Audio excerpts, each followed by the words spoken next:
Hello, welcome to our fourth video. I hope you guys all had a fantastic week, and I hope you were able to do those little feelings explorations from last week, even though it was a holiday for some of us. And you're probably out traveling and seeing family and friends. Today we are going to do another, what I consider to be more of a meditative exercise. So kind of like our soulful landscape, where we worked really hard on technique and trying to be calm and move through that with a delicate way. Let's see. So we're going to do something similar, but today it's going to be with patterns. I find that when I am just done, you know, the feeling of just being done, like you woke up at 5, you made the lunches, you made the breakfast, you did the laundry, you started working, you got the kids to school, came back, you know the day when you're just done and there's nothing left in you to give to anyone. Can anyone relate to that? I can definitely relate to that. This activity takes zero brain power, zero thinking. It is just an activity to kind of pass the time in a slow, playful way. All right, so we are going to be doing pattern making. I am obsessed with leaf shapes. I can't help it. It's so relaxing to me to draw little leaves. Leaves. So for that, I'm going to get a small brush, small paintbrush. Let's see. I think I'll get this. In case you're curious, I just have this little round brush. Let's see what size it is. It's a number 4 round. Usually when I'm painting, I paint with a filbert, which has this tapered end. I really like the texture I get from that. But round brushes are really good for making leaf shapes, if that's something that's interesting to you. So I find this to be very meditative and very relaxing, and I hope that you do too. So today, if you're watching this and you are donezo with everybody else and you just want to be having a moment for yourself, let's just repeat a simple pattern over and over. I always start in my top right-hand corner because, again, I'm left-handed, so if I don't, I'm dragging paint all over the place. And I'm just going to do these simple little leaf shapes. And then at the end, we'll do a little bit of line work to connect them.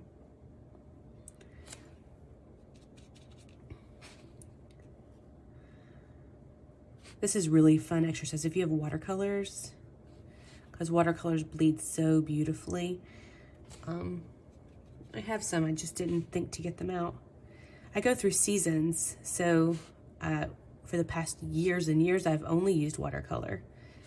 And then earlier this year, actually last year, I started dabbling with some acrylic paints,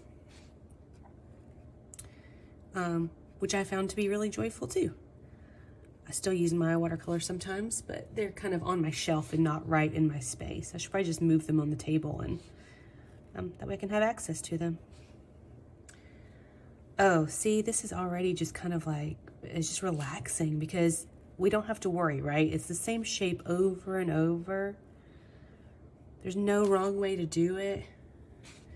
They're just little ovally, leafy shapes.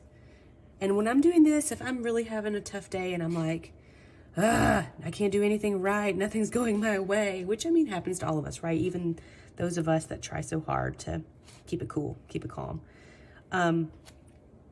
Drawing something that exists in nature is always so helpful because nature is so perfect yet imperfect, right? Like some leaves have holes in them, or some leaves are bent crazy, or some leaves are different colors, or a worm ate them, or there's a moth that just went to town on it, you know? Like there's all these varieties of how things exist in nature. And we don't criticize that. We say, oh, look at you, beautiful leaf. You are a delicious snack for a moth, or, you know, whatever. And so I always think when I'm drawing nature, it allows me to have space for that, for all those imperfections. It's a real gift to be able to see the world that way, the perfectly imperfect version of everything. Oh, these are so lovely. I need a little bit more paint.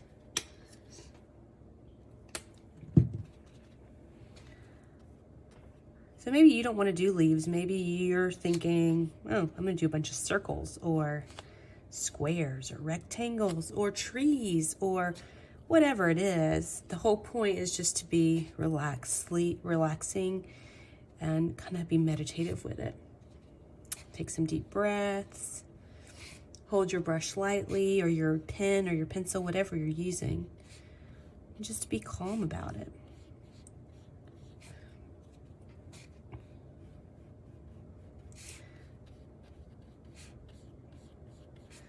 Oh, this is good.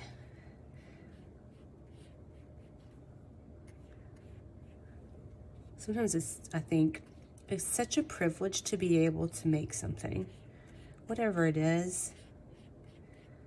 The children, the food, the gardens, the paintings, the doodles. It's just such a privilege. I really do feel like human beings are so creative. I mean, there's no other way, right? Like, look at this world. Look at all that we've managed to create in this world. It's pretty incredible. I'm just going to do a couple shapes up here because I have a little bit more space and a little bit more paint. All right, and just for fun, I'm going to add another color layer on top. And let's see. Thinking I'm going to add a little bit of the teal green. I promise one day I will get a different color palette going, but I'm just obsessed with these colors right now. And when I feel that way, I just go with it because, man, life's too short to resist any beauty that you can see. So I'm just gonna add some more little texture towards the base, and I'll probably come in with maybe the sage blue and do something similar. Maybe you don't want to do these layers. Maybe you just want to do your one shape and be done with it. That's fine too.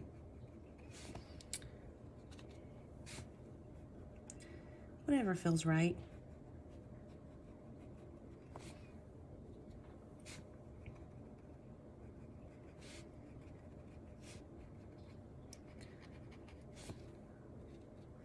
I find a lot of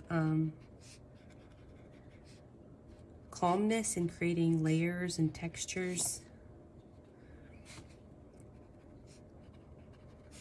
I especially like colors together. So if I put a couple or a few colors together, it seems to really make my brain happy. All right, now's a good time to check in. Are you gripping your pencil like it's a death grip, or are you relaxing and holding it and breathing?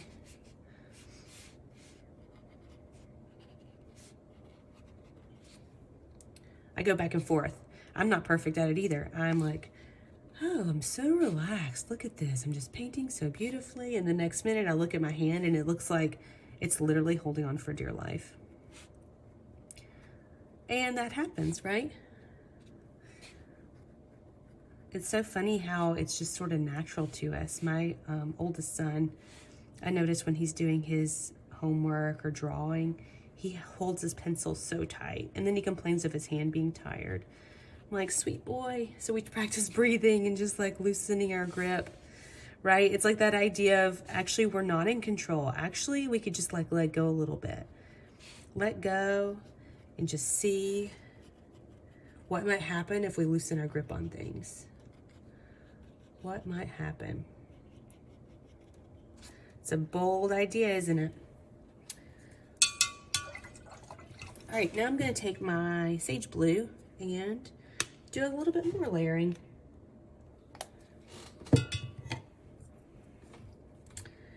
bold idea of letting go.